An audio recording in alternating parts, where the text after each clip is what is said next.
Movie के start होते ही हमें एड वॉरेन और लॉरेन वॉरेन दिखाए जाते हैं, जो कि एक कॉन्फ्रेंस में लोगों को अपनी अबनॉर्मल और सुपर नेचुरल एक्सपीरियंस के बारे में बता रही होती हैं। फिर नेक्स्ट सीन में दिखाया जाता है कि कैरोलिन पेरन और रोजन पेरन जो कि अपने बच्चों के साथ एक घर में शिफ्ट हो रहे होते हैं। उनके सब बच्चे घर के अंदर चले जाते हैं, लेकिन उनका डॉग घर के अंदर नहीं जाना चाहता। वो काफी डरा हुआ होता है। इन लोगों की 5 बेटियां होती हैं, जिसमें एंड्रिया, नैन्सी, क्रिस्टाइन, सिंडी और अप्रैल होती हैं। अप्रैल को घर के पास एक बहुत बड़े ट्री के नीचे एक म्यूजिक टॉय मिलता है, जिसमें एक मिरर भी लगा होता है। बाकी लड़कियां घर के अंदर हाइड एंड क्लैप खेल रही होती हैं और अचानक उनसे लकड़ी का एक पाइन बोर्ड टूट जाता है और वो पाइन बोर्ड किसी डोर को छुपाने के लिए लगाया गया था। जब उनके फादर चेक करते हैं तो उसके पीछे उन्हें एक स्टोर रूम मिलता है। उस स्टोर रूम में काफी अंधेरा होता है और वहाँ पर उन्हें एक पियानो और काफी सारी पुरानी चीजें नजर आती हैं। उन लोगों का डॉग काफी परेशान होता है और मुसलसल भौंक रहा होता है। अगली सुबह कैरोलिन जब उठती है तब वो देखती है कि उसके पाँव पर जख्मों के निशान हैं और उनके घर की सारी घड़ियां 3:07 पर रुकी होती हैं और उनकी बेटी अप्रैल को उनका डॉग बाहर मरा हुआ मिलता है। इसके बाद अगला सीन हमें एड वॉरेन के घर पे गोस्ट म्यूजियम में दिखाया जाता है। वहाँ एड के साथ एक प्रेस रिपोर्टर भी होता है। वहाँ पर वॉरेन प्रेस रिपोर्टर को ये बता रहा होता है कि इस म्यूजियम में जितनी भी चीजें हैं वो सारी जिन्नात की भूतों की हैं या उन्हें जादू टोनों में इस्तेमाल किया गया है और ये गोस्ट महीने में एक मर्तबा यहाँ आके प्रेयर करते हैं। फिर एड उन्हें एक एनाबेल डॉल के बारे में बता रहे होते हैं। वो बताते हैं कि इस डॉल में एक बहुत बड़ी शैतानी ताकत जिसने इसे अपना सोर्स बनाया हुआ है। इसके बाद फिर हमें वो फार्म हाउस दिखाया जाता है, जहाँ पर जैसे ही 3:07 होते हैं घड़ी वहीं पर रुक जाती है और ठीक उसी वक्त बुरी चीजों का टाइम शुरू हो जाता है। फिर क्रिस्टीन जब अपने बेड पर सो रही होती है तब कोई जोर से उसका पाँव खींचता है और इसके साथ उसे बहुत गंदी स्मेल भी आती है। सिंडी को नींद में चलने की आदत होती है और वो नींद में चलते चलते एंड्रिया के रूम में चली जाती है और बहुत अजीब तरीके से अलमारी पर अपना सर मार रही होती है। अगले दिन सुबह को कैरोलिन की बॉडी पर एक और जख्म का निशान दिखाई देता है। रॉजर जब घर से बाहर जाता है तब वो देखता है कि ट्री के ऊपर एक कबूतर मर के नीचे गिरा है। ये देखकर वो काफी हैरान हो जाता है और जाहिर है ये बात उस चीज की तरफ इशारा कर रही थी कि वहाँ पे किसी शैतानी ताकत का कब्जा है। और घर पर अप्रैल और कैरोलिन अकेले होते हैं। तब अप्रैल किसी से बात कर रही होती है, लेकिन वहाँ पर कोई भी मौजूद नहीं होता। फिर अप्रैल कैरोलिन को हाइड एंड क्लैप खेलने का कहती है और कैरोलिन उसे ढूंढते हुए जब एंड्रिया के रूम में जाती है वहाँ पर अलमारी खुद ब खुद खुल जाती है। अलमारी में से हाथ को कोई बाहर निकाल कर क्लैप करता है।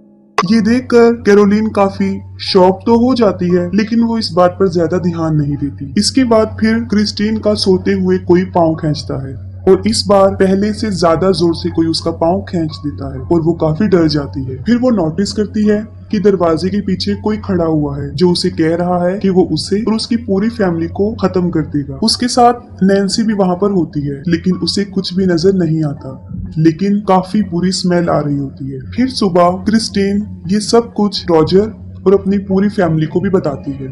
कैरोलिन को दिखाया जाता है और अब उसकी बॉडी पर कई जगह पर जख्मों के निशान होते हैं। तभी उसे बच्चों के खेलने की आवाजें आती हैं। तब वो उन्हें चेक करती है, लेकिन सब बच्चे अपने रूम्स में सोए होते हैं। फिर अचानक से वहाँ पर एक अजीब चीज होना शुरू हो जाती है। घर के सारे फोटो फ्रेम्स खुद ब खुद नीचे गिर जाते हैं और सबके सब टूट जाते हैं। इसके साथ ही कैरोलिन को एक लड़की की आवाज आती है। वो उसकी आवाज को फॉलो करती है। जब वो बेसमेंट के पास पहुंचती है तब खुद ब खुद बेसमेंट का डोर ओपन हो जाता है। कैरोलिन बेसमेंट में जाकर जब वहां से भागने की कोशिश करती है तब उसके डोर खुद ब खुद बंद हो जाते हैं। कैरोलिन सीढ़ियों से नीचे गिर जाती है। तभी उसकी तरफ कोई एक बॉल फेंकता है। कैरोलिन फिर से भागने की कोशिश करती है, लेकिन अब वहाँ पर काफी अंधेरा हो जाता है। फिर कैरोलिन माचिस की तीली जलाकर वहाँ देखती है तब पीछे से कोई लड़की उसे डरा रही होती है और साथ साथ क्लैप कर रही होती है। कैरोलिन वहीं फंस जाती है और सिंडी एंड्रिया के रूम में पहुंचकर फिर से अलमारी पर अपना सर पटक रही होती है। एंड्रिया ये देखकर सिंडी को अपने साथ सुला लेती है। तभी अचानक से उस अलमारी का डोर खुद ब खुद ओपन हो जाता है। एंड्रिया उस अलमारी को खोलकर चेक करती है, तब उस अलमारी के ऊपर एक औरत का गोश्त बैठा होता है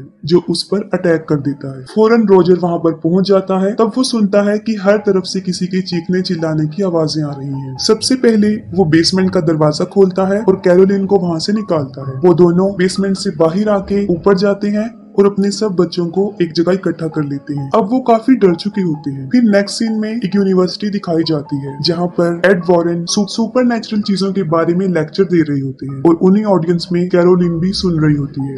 लेक्चर के खत्म होते ही कैरोलिन एड वॉरेन और लॉरेन वॉरेन के पास जाती है और उन्हें रिक्वेस्ट करती है कि वो उनके घर पर आए, जिस पर एड और लॉरेन उनके घर चले जाते हैं। तब कैरोलिन और रोजर उन्हें सारा माजरा बताते हैं कि हालात दिन ब दिन बिगड़ते जा रहे हैं। वो बताते हैं घर में गंदी स्मेल आती है, रात में 3 दफा दरवाजा नॉक होता है और सुबह होकर बंद हो जाता है, और जो भी बर्ड उनके घर पे आकर बैठता है सुबह उनके गार्डन में मरा हुआ मिलता है। घर की सारी घड़ियां 3:07 पर रुक जाती है। उनके जवाब में एड उन्हें बताता है ये सब कुछ वहाँ पर शैतान होने की तरफ इशारा कर रहे हैं। इसके बाद वो लोग बेसमेंट में जाते हैं और वहाँ पर जाकर लॉरेन समझ जाती है कि यहाँ पर कुछ अच्छा नहीं हुआ और उसी जगह पर काफी बुरे हालात हो चुके होते हैं। एड उस घर में होने वाले सारे इंसिडेंट्स का कैरोलिन से पूछते हैं और उन सब बातों को रिकॉर्ड कर लेते हैं। दूसरी तरफ लॉरेन अप्रैल से उसकी एक फ्रेंड के बारे में पूछ रही होती है, जिस पर अप्रैल उसे वो म्यूजिक टॉय दे देती है। जब लॉरेन उस म्यूजिक को प्ले करती है तब वो देखती है कि उसके मिरर में एक छोटे बच्चे की सोल है और वो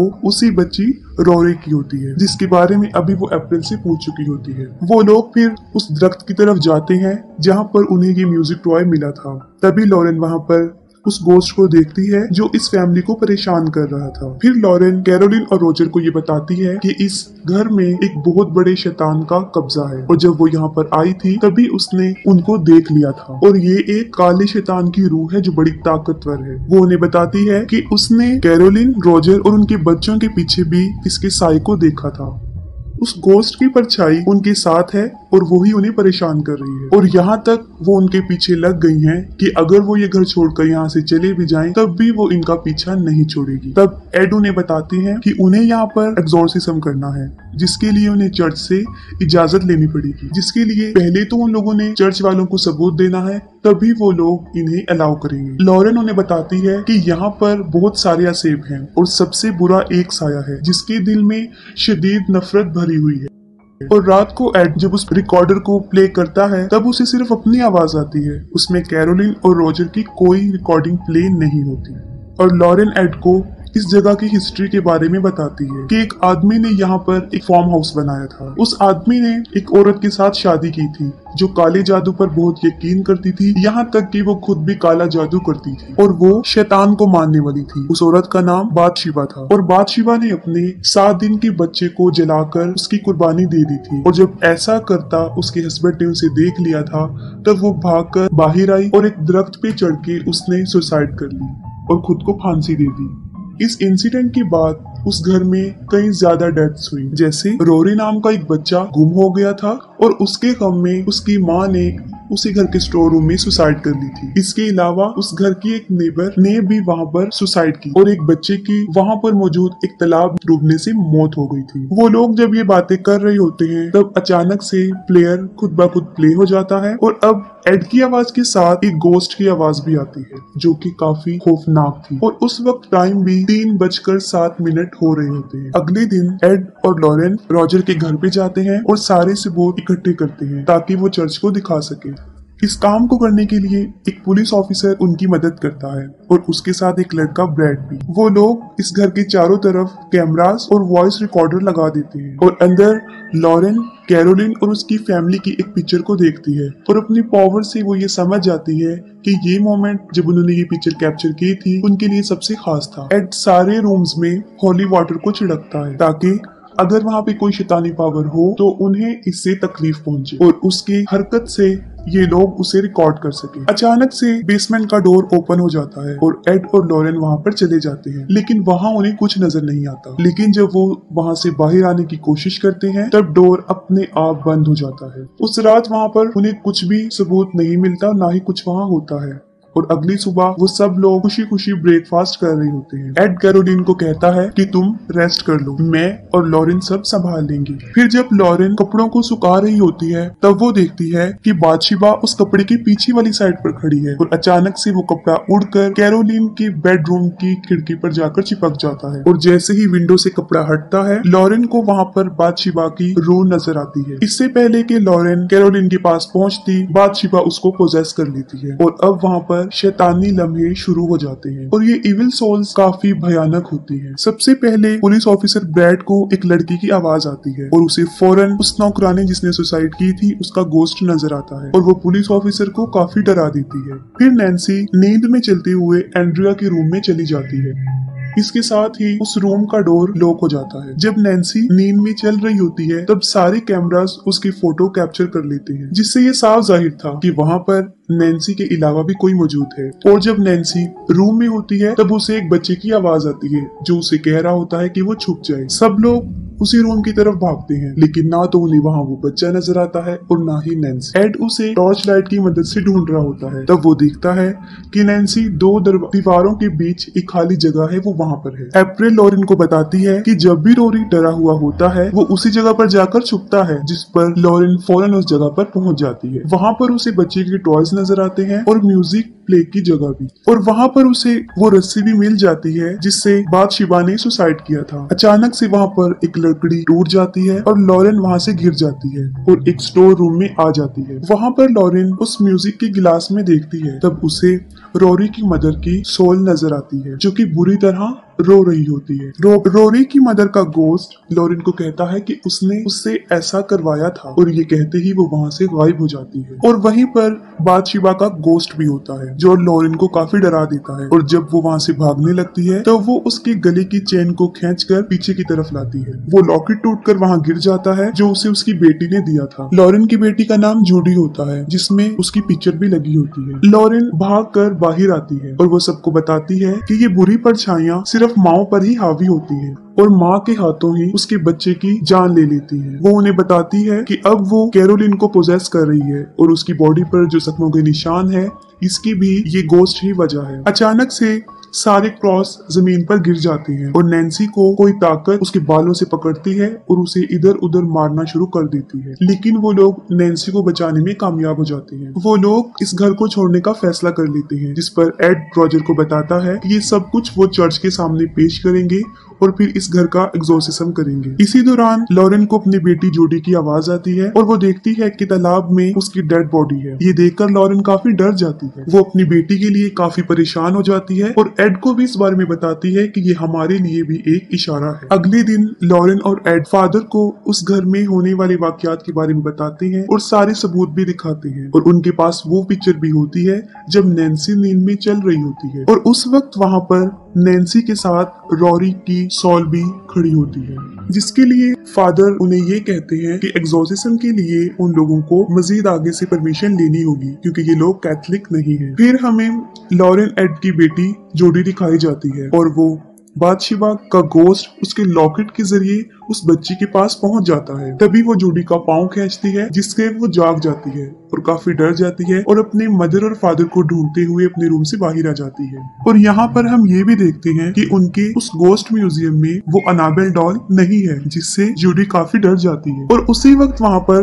बादशिबा नजर आती है जिसकी गोद में वो अनाबेल डॉल बैठी होती है। बादशिबा जूडी को डराती है और उसे नुकसान पहुंचाने की कोशिश भी करती है, लेकिन बिल्कुल ठीक वक्त पर एड और लॉरेन वहां पर पहुंच जाते हैं और अपनी बेटी की जान बचा लेते हैं। और दूसरी तरफ कैरोलिन, अप्रैल और क्रिस्टाइन को अपने साथ कहीं पर लेकर जा रही होती है, और जैसे इस बात का रोजर को पता चलता है वो फौरन एड को इन्फॉर्म करता है। लॉरेन उसे बताती है कि वो अपनी बच्चों को लेकर उस घर में जा रही है क्योंकि ये सारी शैतानी ताकतें माओ पर अपना असर जमा कर उनसे अपने बच्चे की डेथ करवाती है। और ये सब लोग दोबारा उस घर में चले जाते हैं। जैसे ही ये लोग वहाँ पर पहुँचते हैं तब कैरोलिन क्रिस्टाइन को मारने वाली होती है, लेकिन वो लोग क्रिस्टाइन को बचा लेते हैं और उसे कार में बिठा देते हैं। अप्रैल इस इंसिडेंट को देखकर काफी डर जाती है और किसी जगह पर जाकर छुप जाती है। और जब वो लोग कैरोलिन को घर से बाहर निकालने की कोशिश करते हैं तब वो गोस्ट उसको नुकसान पहुंचाने की कोशिश करता है और कैरोलिन को बाहर जाने नहीं देती। और लॉरेन फौरन समझ जाती है कि अगर कैरोलिन बाहर चली गई तो वो गोस्ट इसको जान से मार देगा, और वो शैतान कैरोलिन को खींचकर फिर से स्टोर रूम में ले जाता है। वो लोग स्टोर रूम में जाकर कैरोलिन को कंट्रोल करने की कोशिश करते हैं, लेकिन ये शैतान काफी पावरफुल होता है और उसकी हालत काफी खराब कर चुका होता है, जिससे उसे कंट्रोल में करना कोई आसान बात नहीं थी। और दूसरी तरफ वो पुलिस ऑफिसर घर में अप्रैल को ढूंढ रहा होता है। कैरोलिन किसी के भी कंट्रोल में नहीं आती और वो एक एक करके सब पर अटैक कर देती है। वो लोग कैरोलिन को एक चेयर से बांध देते हैं और उसकी हालत देखकर एड ये डिसीजन लेता है कि वो फौरन इस जगह का एग्जॉर्सिज्म करेंगे। जैसे ही एड एग्जॉर्सिज्म स्टार्ट करता है, ये शैतान यानी बादशिबा कंट्रोल से बाहर हो जाता है और वहां पर शैतानी ताकतें और पावरफुल हो जाती हैं।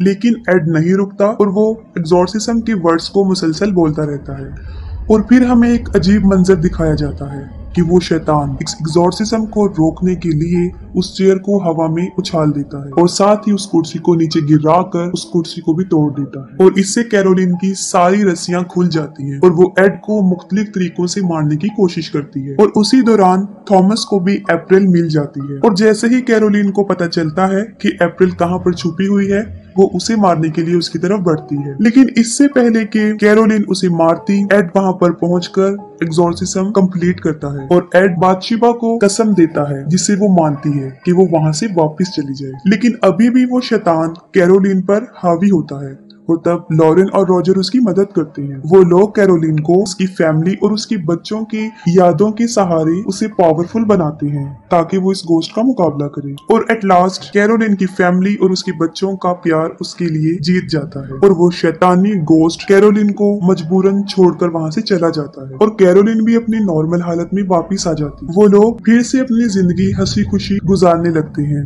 और अप्रैल लॉरेन को उसका लॉकेट उसे वापस देती है और एंड सीन में एड उस म्यूजिक प्लेयर को अपने म्यूजियम में रख देते हैं और इसके साथ ही मूवी एंड हो जाती है।